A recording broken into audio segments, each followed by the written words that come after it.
Donc dans cette nouvelle causerie de la bibliothèque K, Astrologie K, nous sommes le 6 juin 2011, je vous présente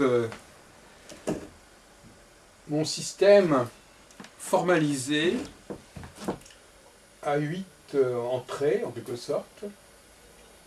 On peut appeler ça une étoile à 8 branches. En tout cas, c'est un carré dans un carré rouge dans un carré bleu.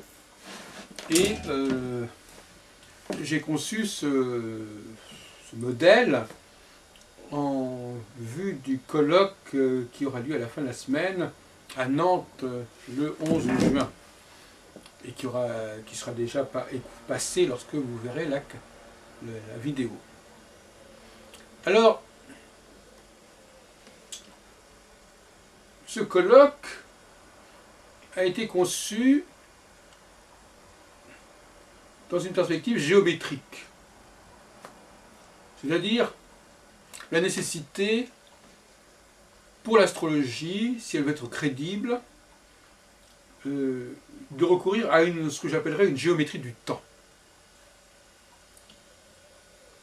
Ici, nous avons un système à 8 entrées, 4 entrées rouges, 4 entrées bleues. Ça signifie que tous les événements d'un certain type doivent s'inscrire dans ce carré. Dans le carré bleu, quand il s'agit des événements d'un type, disons, significatif, je veux dire porteur, et dans le carré rouge, au mi-point, des pointes du carré bleu, lorsque ce sont des événements qui correspondent à une sorte de dépression. Mais en réalité, tout cela est relatif.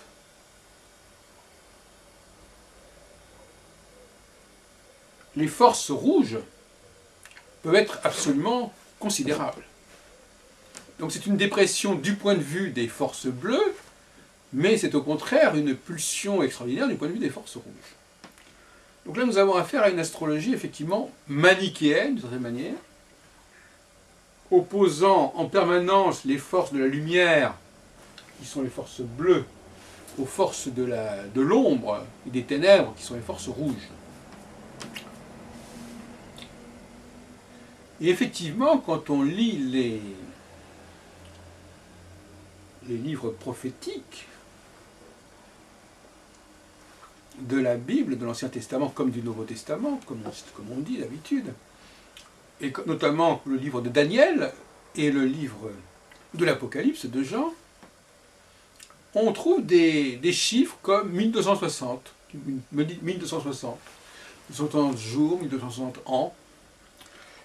On trouve aussi 3 jours et demi, 3 ans et demi. Tout ça, ça correspond à quoi? Ça correspond tout simplement au 8e du cycle de Saturne. Donc nous observons sur ce tableau que les 4 angles du carré bleu correspondent aux 4 étoiles fixes royales. Aldébaran, Régulus, Antares et Fomalhaut. Et les 4 angles du carré rouge sont les mi-points entre ces étoiles fixes. C'est-à-dire c'est des points qui sont, en quelque sorte, qui échappent en quelque sorte à l'emprise des étoiles fixes royales. Et parce qu'elles échappent à l'emprise des étoiles fixes royales, eh bien justement, il y a des forces négatives qui sont déchaînées, ou qui sont désenchaînées, si on préfère, c'est-à-dire qui ont qui ne sont plus contrôlées. Et c'est en fin de compte ce que nous avons, c'est ce qui se passe aujourd'hui en 2011, c'est-à-dire que nous avons effectivement un déchaînement des forces populaires, des forces instinctives, des forces babéliennes, qui remettent complètement en question tous les accords, tous les traités, toutes les unions, toutes les fédérations, tous les empires. Donc ça produit un morcellement extrêmement profond de tous les clivages qui peuvent exister. Donc tout ce qui est organisationnel, supranational est menacé.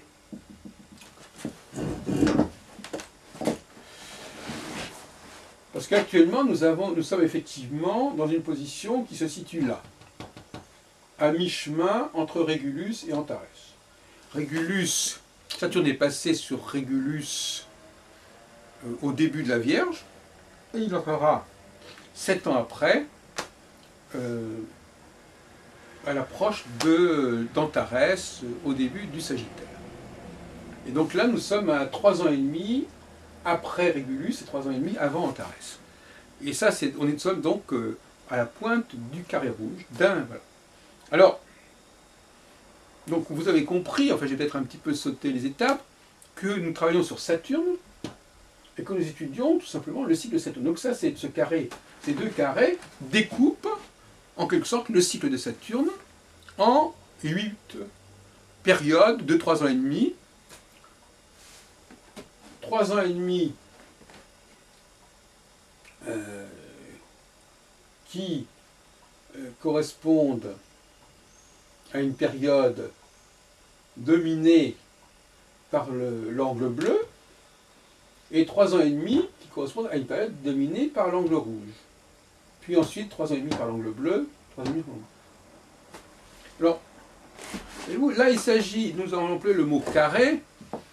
Le carré est une notion qu'on connaît en astrologie. La quadrature, le carré. Mais là, on l'entend dans un sens fort. Il ne s'agit pas de dire simplement le carré entre deux planètes. Il s'agit de parler du circuit global d'une planète qui passe par un carré. Donc ce carré est en quelque sorte le cycle même, la représentation du cycle même de Saturne. Nous ne sommes pas ici dans une perspective de thème astral, nous sommes dans une perspective prévisionnelle, cyclique, récurrente.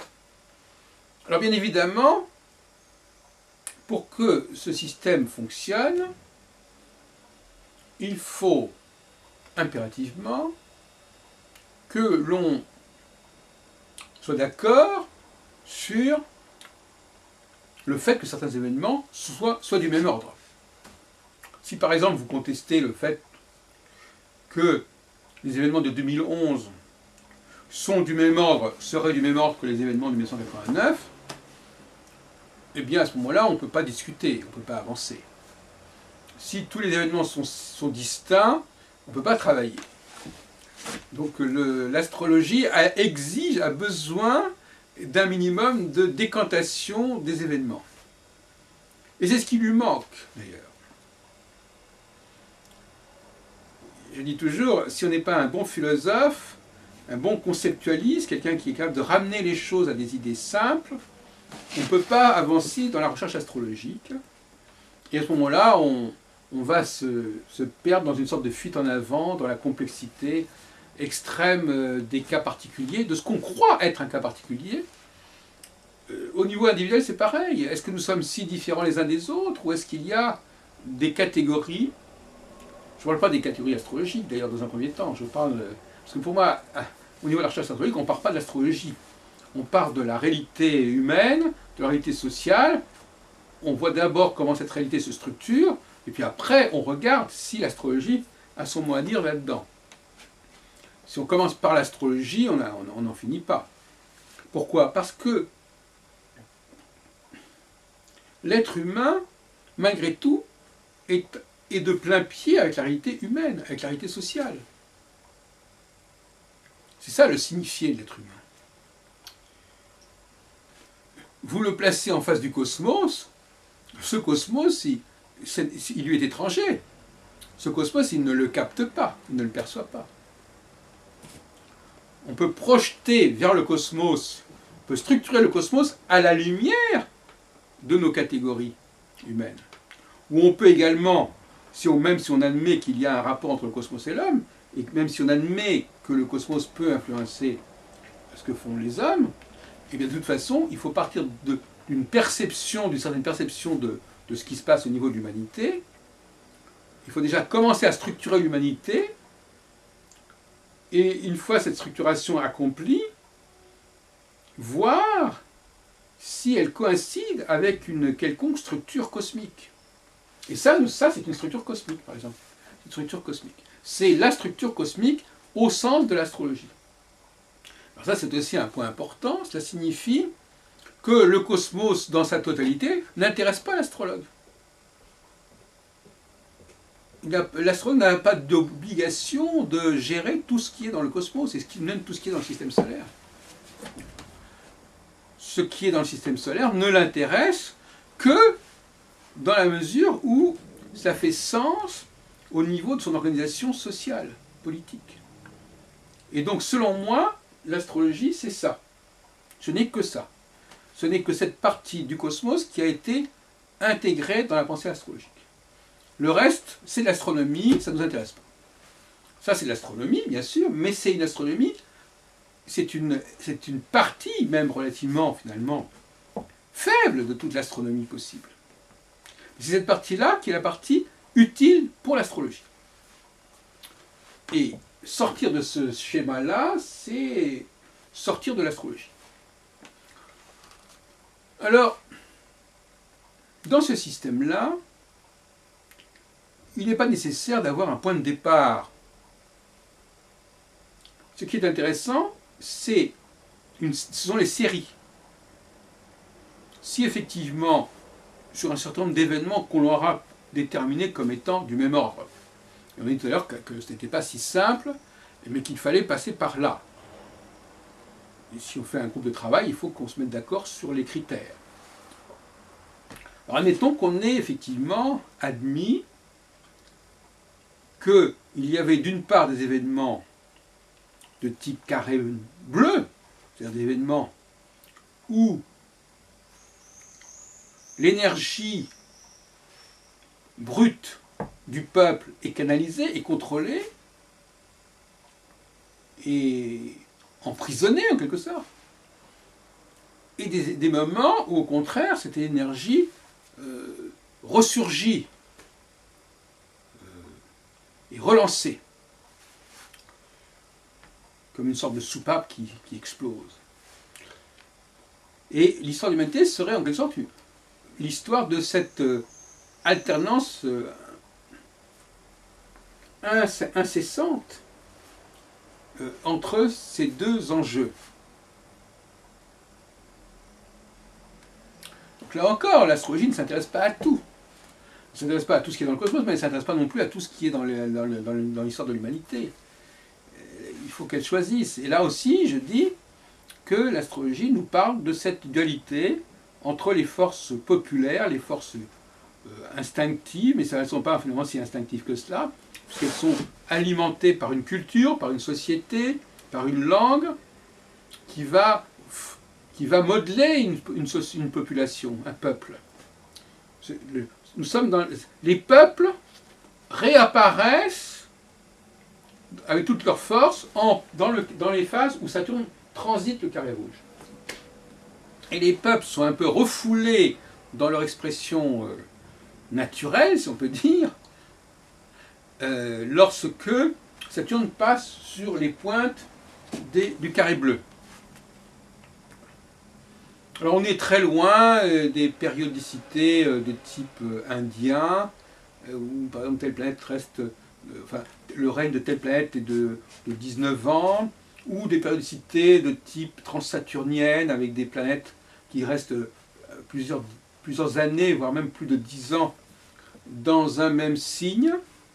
Là, nous avons une astrologie à visage humain, au sens où 3 ans et demi, c'est une période qui est raisonnable. La preuve, c'est que nous élisons souvent, dans beaucoup de pays, nous élisons les gens pour une période de 4 ans. Et en fin de compte, avec la campagne électorale, ça revient en gros à 3 ans et demi. Donc pendant 3 ans et demi, il y a un dirigeant qui est là, et puis après, voilà. Et justement, puisque je parle de cette question des élections, les élections sont un peu comme l'astrologie, c'est-à-dire qu'elles sont là pour canaliser pour canaliser l'énergie populaire. Et ce système-là est aussi un système de canalisation de cette énergie. Donc maîtriser ce système-là est fondamental, non pas pour l'individu, mais pour notre société, pour nos dirigeants, pour nos gouvernants. On peut évidemment être solidaire avec ce qui se passe dans le monde arabe actuellement, comme on pouvait être solidaire avec ce qui s'est passé en 89, avec les mêmes configurations, d'ailleurs sur le même carré rouge.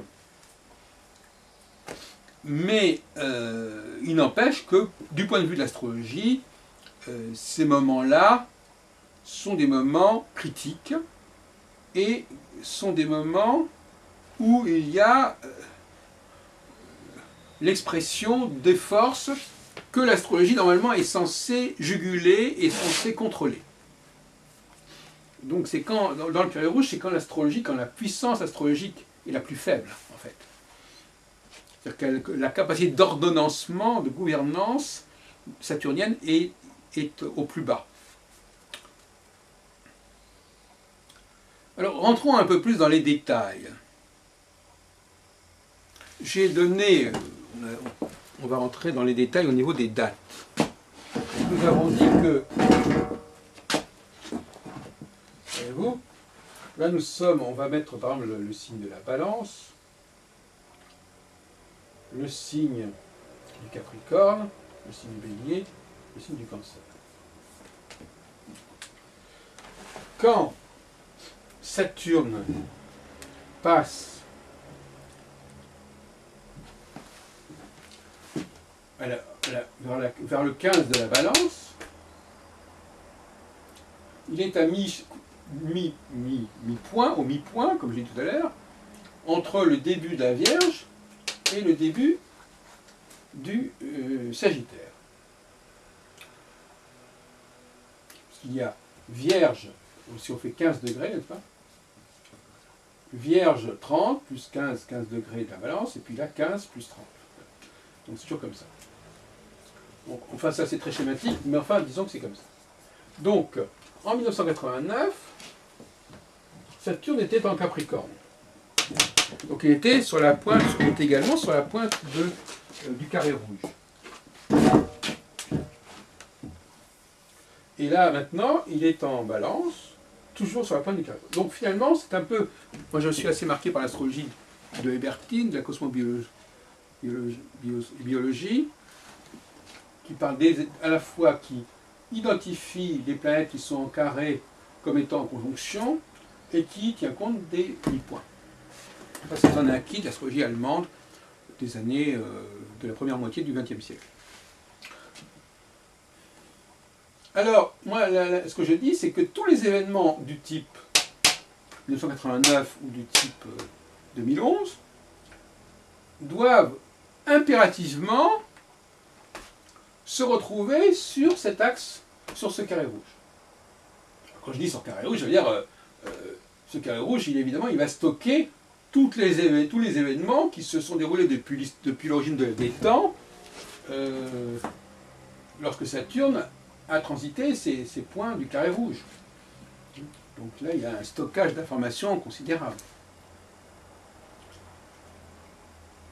Donc vous prenez d'autres moments importants qui ont compromis l'ordre des choses, compromis les constructions, et vous voyez que ça se passe à ces moments-là. Donc il n'y a que 4 possibilités.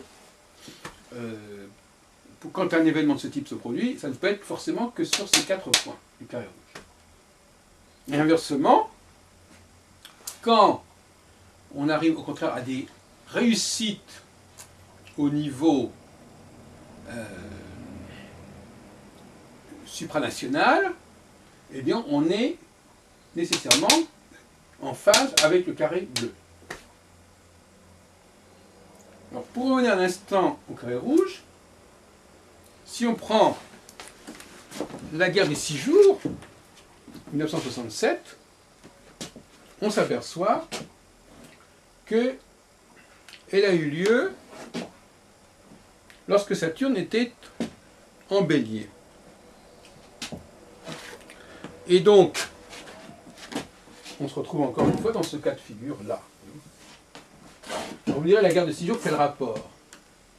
La guerre des 6 jours,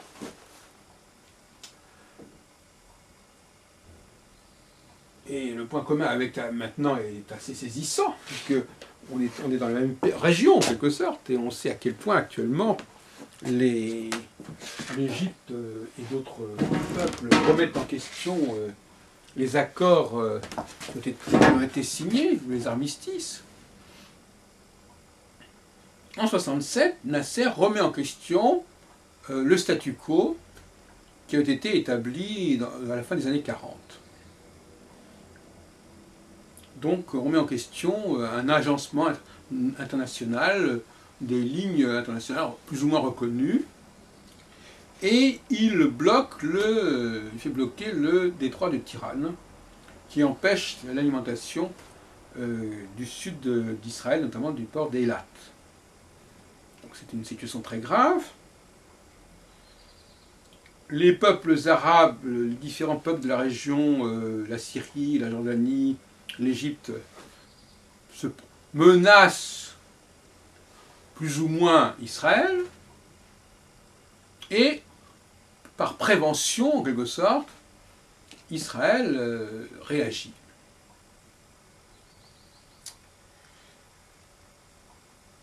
Mais, quelques années plus tard, l'Égypte fait un pas vers Israël. On se souvient du voyage en 1977 d'Anwar el-Sadat, le président, le raïs égyptien, qui va rendre visite à Jérusalem. Et c'est suivi, l'année suivante, en 1978, des accords de Camp David sous la houlette de Jimmy Carter. Et bien là, au contraire, nous sommes sur le carré bleu. Nous sommes sur le carré bleu. Donc le carré bleu va favoriser ce rapprochement des peuples, même parfois des peuples qui sont très hostiles, qui ont des histoires, qui ont des cultures totalement différentes. C'est ce carré bleu qui également favorise la formation de l'Union européenne en 1957, qui favorise l'entrée de la Grande-Bretagne dans le marché commun en 1973, sous les mêmes configurations qu'en 1957, sous le même axe en tout cas. Tout ça, c'est dans le carré bleu. Dès qu'il y a un progrès, une unification, comme par exemple l'Union européenne, la zone euro, tout ce qui peut dépasser les clivages territoriaux, la souveraineté, on est dans le carré noir, dans le carré bleu. En revanche, et ça ne manque jamais de se produire, il y a un moment, entre deux pointes du carré bleu, il y a forcément une pointe du carré rouge. Et le carré rouge, lui, il va apporter un bémol à tout cela. Il va remettre en question les accords, les traités, et il va également remettre en question l'autorité des leaders. Parce que comme on l'a vu, n'est-ce pas, la période du carré rouge est très, très défavorable pour tous ceux qui se situent un petit peu au-dessus de la mêlée et qui prétendent diriger le monde, en tout cas. Voilà. D'où l'affaire d'ailleurs emblématique DSK, qui, à notre avis, prend toute sa signification en phase de carré rouge. Mais des grands personnages comme Kadhafi, comme Moubarak, et d'autres, etc., sont sur la sellette. Et en 68, par exemple, en 68, justement, c'est la même configuration que pour la guerre des 6 jours. En 68, on sait ce qui s'est passé, c'était exactement la même chose, on était sur le carré rouge. De Gaulle a été extrêmement attaqué, etc. On n'a jamais compris exactement quelle était la signification de 68, mais en réalité, la signification de 68, c'est de mettre en question l'autorité, tout simplement. L'autorité d'une caste politique, de leaders, Et là, effectivement, on est obligé, si on veut comprendre les enjeux de l'astrologie, on est obligé d'avoir une idéologie qui met en scène cette dualité. Comme si, effectivement, l'astrologie était, par essence, la science du pouvoir, la science qui nous parle des énergies propres à ceux qui dirigent le monde, et en face de Carré Rouge, eh bien, ces énergies déclinent. Quelque chose dérape, quelque chose déraille dans le fonctionnement des leaders. Autrement dit, les leaders seraient en quelque sorte d'une autre essence que le peuple, et que c'est cette symbiose entre les deux qui permet à l'humanité de fonctionner. Parce que s'il n'y avait pas des leaders, le peuple ne pourrait rien faire, en fait. Il faut ce qu'on appellerait des dompteurs. Alors, actuellement, nous avons des peuples qui sont enragés, en quelque sorte, qui sont déchaînés, et il n'y a personne pour les contrôler. Parce que, justement, on est en face de Carré Rouge. Il faut donc attendre, on pourrait dire, oui, 2015, en quelque sorte. Si on regarde à quel moment Saturne entre dans le Sagittaire, il faut attendre en tout cas 3 ans, puisque le processus a démarré il n'y a pas longtemps, pour que on voit apparaître un nouvel ordre mondial, pour que l'on voit apparaître une abolition en quelque sorte des clivages nationalistes, et pourquoi on voit apparaître une nouvelle génération de chefs qui vont s'entendre entre eux pour faire avancer le monde, pour innover. Parce que le peuple lui-même n'innove pas. Le peuple lui-même, malgré les apparences, il n'innove pas du tout. Pour une raison très simple, c'est que ce qui soude le peuple, c'est son histoire, c'est sa mémoire, c'est sa géographie, c'est son économie, c'est sa culture, c'est sa langue. Donc c'est des choses extrêmement anciennes, extrêmement conservatrices, et qui sont des forces comme cela, très, très statiques par certains côtés au niveau de leur fonctionnement, mais qui sont un ciment extrêmement puissant pour le peuple. Or, la tâche des dirigeants, c'est pas ça du tout. La tâche des dirigeants, c'est au contraire de créer une modernité, une contemporanéité autour de nouvelles valeurs qui vont en quelque sorte refouler les valeurs propres au Carré Rouge, les valeurs de clivage, les valeurs de cloisonnement. Donc on voit qu'il y a toute une philosophie qui sous-tend ce système. Ce système qui prend la place d'un autre système qui a existé entre l'an 1000 et le XVIIe siècle, et qui était la théorie des conjonctions Jupiter-Saturne. Alors, ce système des conjonctions Jupiter-Saturne est un système triangulaire qui est en quelque sorte en dialectique avec le système que je viens de décrire. C'est-à-dire qu'il fait abstraction des étoiles fixes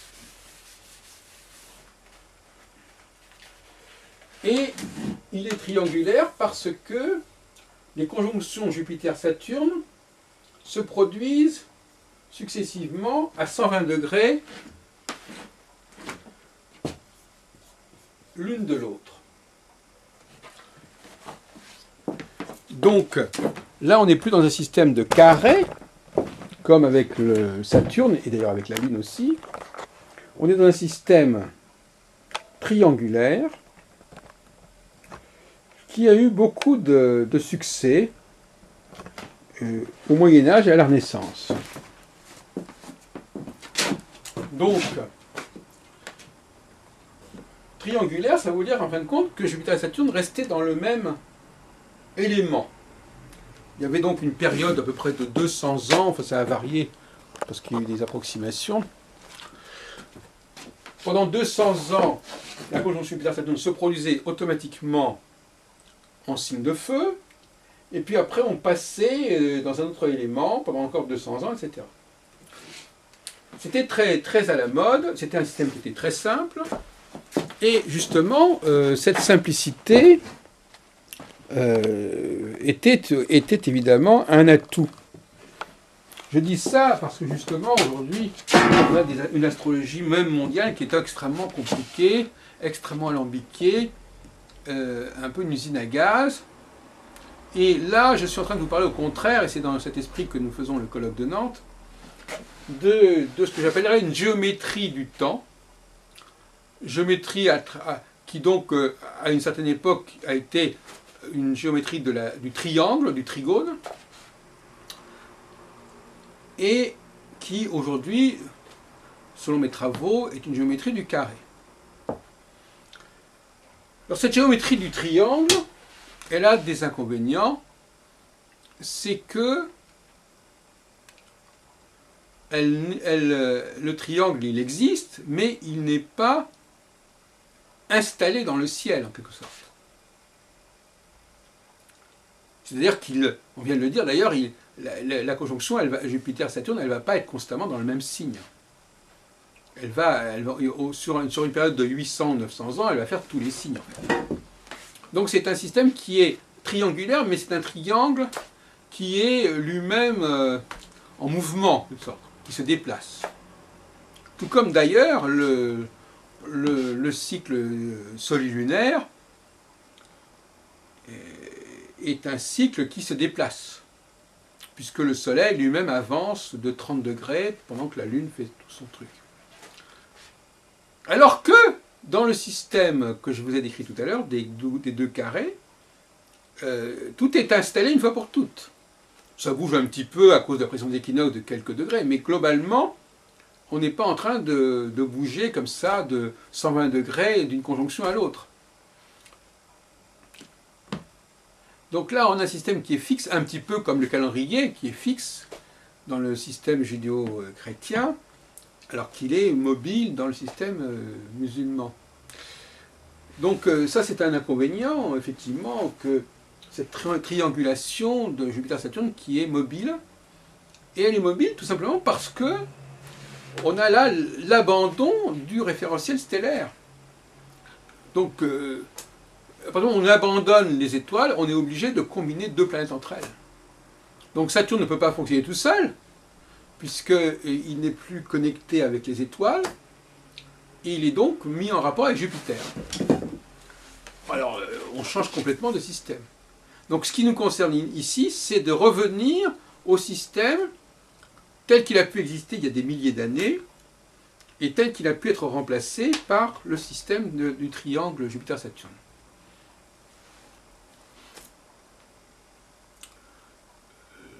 Il est bien évident que quand on parle de Saturne, dans le système dont je parle, il ne s'agit pas de la signification habituelle de Saturne.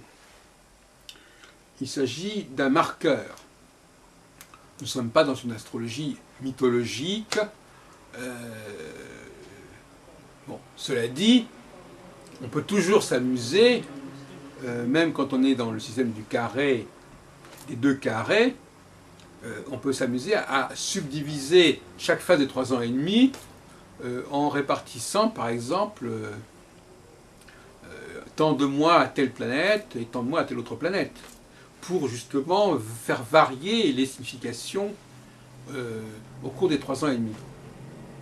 Personnellement, je ne suis pas spécialement favorable à ce genre de subdivision, qui me paraît très artificielle et finalement assez dommageable à la scientificité de l'astrologie. De même que, par exemple, on sait bien que pour les maisons, les 4 angles, ça a une certaine solidité. Maintenant, la trisection des angles, elle, c'est moins sérieux. Bon, donc effectivement, cette tentation à subdiviser pour arriver à plus de précision me paraît assez discutable. Vous me direz, oui, mais enfin, malgré tout, vous comprenez, vous dites qu'il faut attendre 3 ans et demi, et qu'est-ce qui va se passer pendant ces 3 ans et demi? Est-ce qu'on ne peut pas essayer de baliser davantage? Je pense qu'on peut éviter qu'on peut résister à ce genre de tentation. Ça ne me paraît pas indispensable. C'est vrai que ce qui est important pour l'astrologue, à mon avis, c'est d'annoncer l'arrivée d'une nouvelle phase, ce que malheureusement les astrologues aujourd'hui ne l'ont pas fait. Et s'ils l'ont fait par hasard, c'est sur la base d'un modèle qui n'est pas solide, qui n'est pas viable. Alors là, on n'est pas dans l'astrologie, on est dans la voyance, on est dans l'intuition, on est dans tout ce qu'on veut, mais l'astrologie ne peut pas se contenter d'avoir des résultats. Il faut aussi qu'elle ait un système derrière. Hein, autrement, et puis il faut aussi que le public connaisse ce système. Il ne faut pas que ça sorte, que l'astrologue sorte le système de son chapeau chaque fois qu'il y a un événement intéressant. Il faut absolument que l'astrologie échappe en quelque sorte à l'astrologue, enfin en tant que l'astrologue en tant que praticien, pas l'astrologue en tant que penseur. Il faut que l'astrologie vive de ses propres ailes et qu'elle soit capable de fournir au public longtemps à l'avance ses codes, ses prévisions, ses cycles, et que ce ne soit pas une sorte de bricolage artistique qui est improvisé au dernier moment. C'est pour ça que mon carré, mon système des 2 carrés, mon étoile à 8 branches, si on préfère, eh bien, c'est un système qui est permanent, qui est établi, il n'y a pas de changement, le carré se produit tout le temps au même endroit, dans le ciel. La seule chose qui bouge, c'est évidemment Saturne qui transite successivement les 8 pointes de ce système. On peut d'ailleurs aussi représenter les 2 carrés autrement, comme ça par exemple.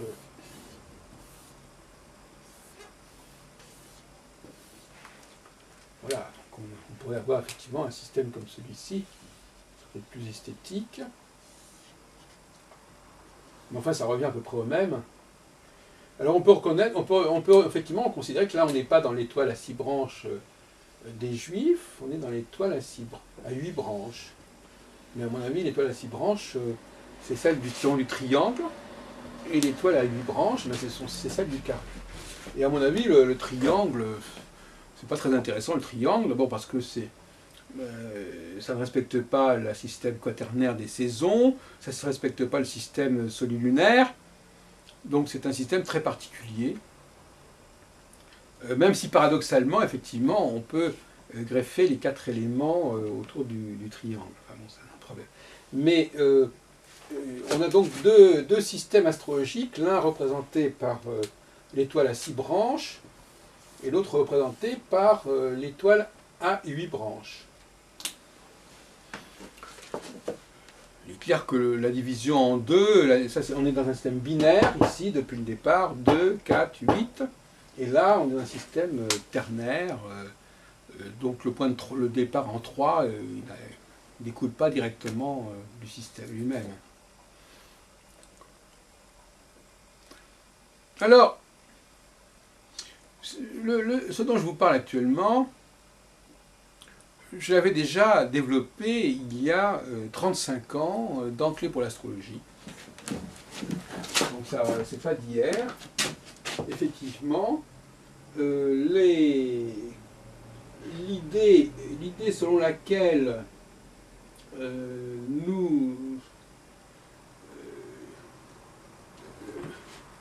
ce qui est important pour l'humanité, c'est l'alternance des empires et inversement, le moment où ces empires sont démembrés, sont désassemblés et laissent la place à une infinité de petites entités, c'est une idée que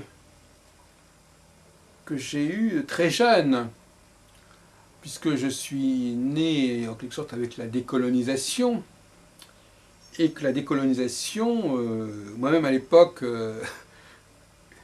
au début des années 60, et même à la fin des années 50 déjà, il y avait de nouveaux pays, il fallait apprendre les nouvelles capitales de ces pays, et j'avais été frappé tout d'un coup par l'émergence de nouvelles entités, par le cloisonnement. Avant il y avait un ensemble impérial considérable, et puis après ça se morcelle. Et donc, c'est cette prise de conscience que j'ai eue, je pense, donc, au début des années 60, lors de la décolonisation, dès la faillite de l'Empire, qui d'ailleurs, curieusement, s'est produite 29 ans avant 1989. Donc là, on était en plein dans le carré rouge. Alors on peut se poser la question, on peut se dire, est-ce que si les gouvernants avaient mieux connu les enjeux, avaient mieux su comment les choses alternaient, est-ce qu'ils n'auraient pas fonctionné autrement? Je le pense, d'une certaine manière. Je pense qu'effectivement, ces empires auraient pu perdurer, aussi bien l'Empire soviétique que l'Empire franco-français ou l'Empire britannique, ou d'autres, auraient pu perdurer si l'on avait connu cette théorie des 3 ans et demi, puisque à ce moment-là, on aurait pu gagner du temps.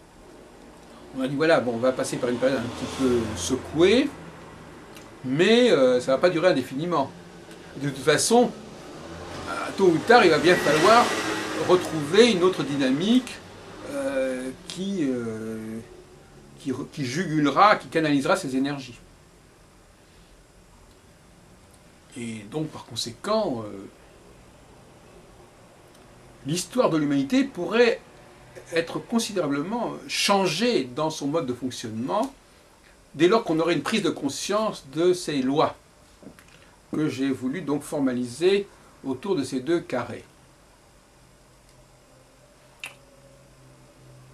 Parce que la géométrie, ce n'est pas simplement une géométrie de l'espace, ce n'est pas simplement le découpage de l'espace.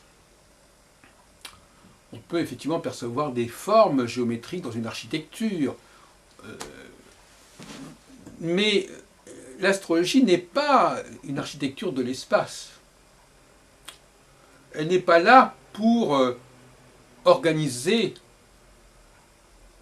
le système solaire,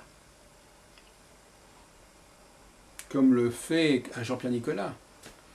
Elle est là pour organiser le temps. Et donc les formes, Pierre Nicolas avait écrit un bouquin qui s'appelait Nombres et formes du cosmos, les formes du cosmos, astrologiquement parlant, ce n'est pas cela. Les formes du cosmos, c'est une géométrie du temps. Les carrés dont je parle ici, ce sont des carrés qui se construisent dans le temps, et pas dans l'espace. Là, par exemple, les différents points du carré correspondent à des temps différents. Ce n'est pas un même espace dans un même temps. Ce sont des temps différents. Il y a là on peut mettre par exemple des milliers d'années dans ce carré. C'est un carré qui récupère l'ensemble de l'histoire. Alors, on n'est pas très familier avec cette notion de géométrie du temps, et c'est probablement pour cela qu'on n'arrive pas à véritablement cerner l'épistémologie de l'astrologie. Les biologistes ont compris l'intérêt de la géométrisation du temps. Eux-mêmes qui travaillent souvent avec des cycles, vous savez que les cycles des animaux, par exemple, qui sont d'ailleurs parfois connectés avec le cosmos, avec la Lune, ils ont compris que leur science devait passer par une formalisation du temps. Ils ont compris que il fallait proposer des figures.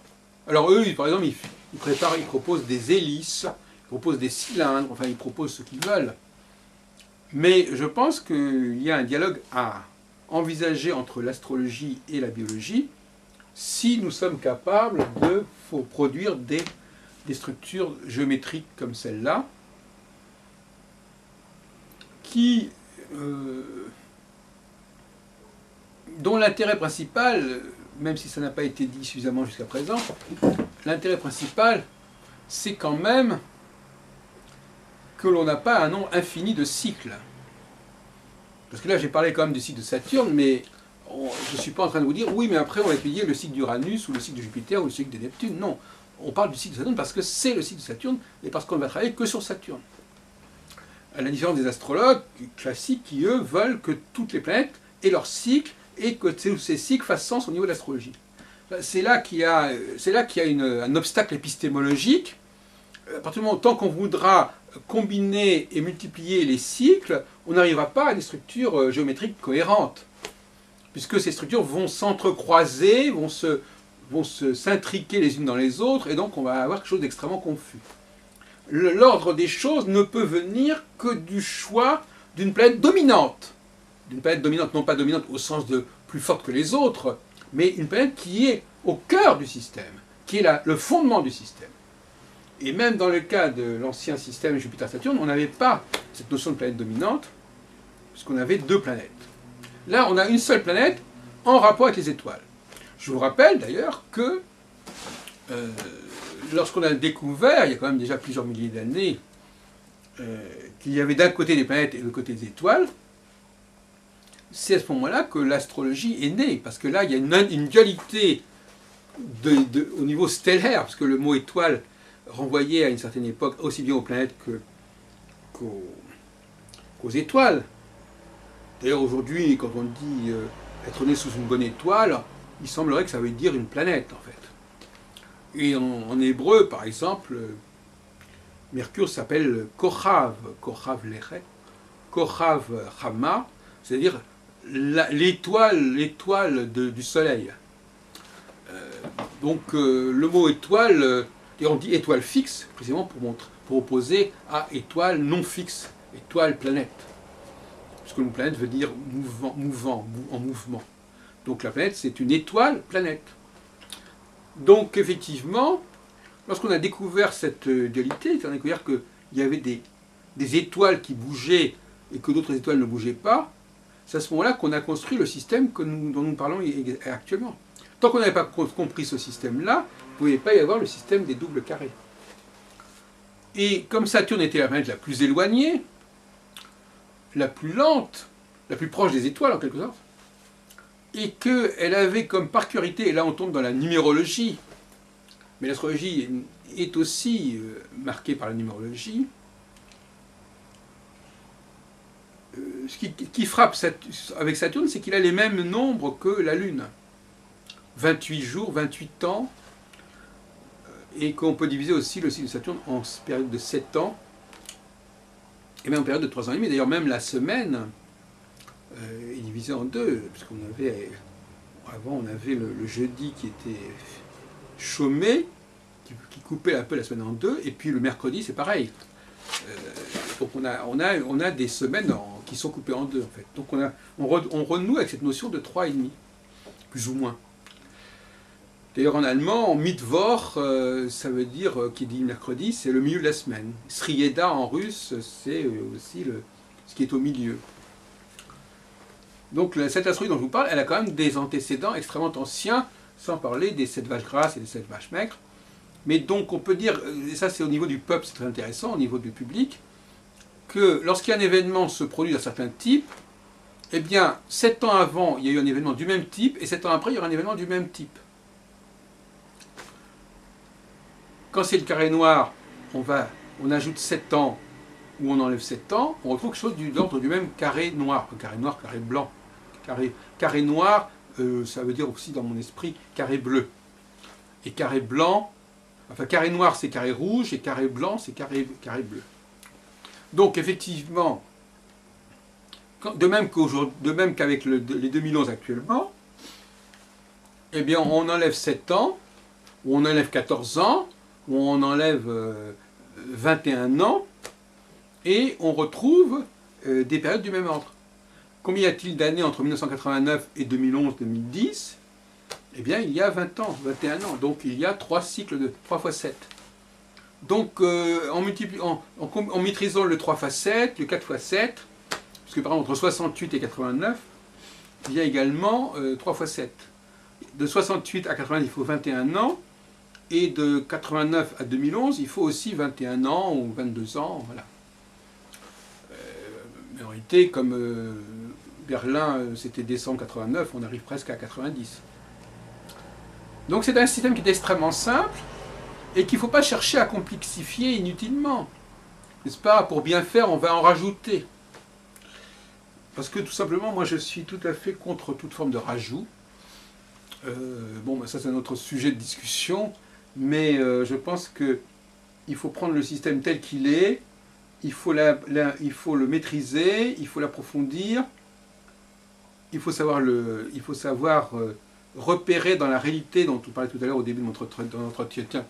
Il faut repérer, il faut savoir identifier les choses qui sont du même ordre, il faut essayer d'identifier les événements de type carré bleu, les événements de type carré rouge, sinon on ne peut pas travailler. Et à partir de là, on peut faire des thèses sur le XVIe siècle, le XVe siècle, le VIIIe siècle, en utilisant ce même schéma. Voilà. Donc effectivement, on a là un outil qui peut servir aux historiens, aux sociologues, aux politologues, et qui permet, à mon avis, une meilleure gouvernance, un meilleur contrôle de la situation. Mais il faut bien comprendre, et je terminerai là-dessus, il faut bien comprendre que nous sommes là dans un processus de périodicité relativement courte et brève. Et surtout de périodicité, tout simplement. Parce que quand les astrologues nous expliquent aujourd'hui que parce qu'il y a des planètes lentes comme Uranus, comme Pluton, on vit des événements extrêmement graves, on entre dans une nouvelle ère, etc. Tout ça c'est du bluff, c'est n'importe quoi. Ce qui nous arrive aujourd'hui, c'est une banalité à pleurer. Ce sont des choses qui se sont produites depuis toujours. Alors, c'est pas parce qu'il y a des planètes importantes ou qui sont en train de changer de signe que ça donne plus d'importance à l'événement, puisque de toute façon, ces planètes, on n'a pas à en tenir compte. Donc, si on n'a pas à en tenir compte, on va pas s'en servir. Donc, on risque de faire des très graves erreurs d'analyse, des très graves erreurs de perspective, en utilisant autre chose que Saturne, et en utilisant notamment des planètes dont les périodicités sont beaucoup plus lentes que celles de Saturne. On croit bien faire, on croit que, comme cela, on reste plus fidèle à l'astronomie. En fin de compte, c'est un monde un peu à l'envers. Au lieu de regarder le monde et de voir comment il se structure, on regarde le cosmos et on regarde comment le cosmos se structure. C'est que ça fait ce qu'Empire Nicolas. Il a dit, voilà, Uranus est comme ceci, Saturne est comme cela, il y a telle progression, telle révolution, telle distance, voilà ce que ça signifie. On n'en a rien à faire de tout ça. Ce qui nous intéresse, c'est de comprendre le monde. Les hommes ont construit l'astrologie pour organiser le monde. Ils n'ont pas découvert la signification de telle ou telle planète. Ils ont tout simplement choisi une configuration qui leur paraissait intéressante, qui leur paraissait en phase, notamment avec le cycle lunaire, mais sur un autre plan, une sorte d'octave supérieure, et ils s'y sont tenus. Maintenant, on arrive en disant, oui, mais ils ont oublié Uranus et Neptune. C'est une plaisanterie, ils n'ont rien oublié du tout. Même s'ils les avaient connus, ils ne les auraient pas pris. Mais non, il n'y avait aucune raison de les utiliser. Donc c'est même pas la question là, ils ne les auraient pas utilisés de toute façon. Parce qu'ils ne sont pas idiots. On va créer un système qui fonctionne bien avec une seule planète, cette planète ayant elle-même une dialectique, se déclinant, donc ayant des évolutions à l'intérieur de son cycle. Quand Saturne est en carré bleu, elle n'a pas les mêmes effets qu'en carré rouge. Donc la même planète peut avoir plusieurs effets sans qu'on fasse intervenir une autre planète qui va rajouter quelque chose. Un système doit se suffire à lui-même, il n'a pas besoin d'être combiné avec d'autres choses. Ça, c'est une leçon fondamentale, et je vous reste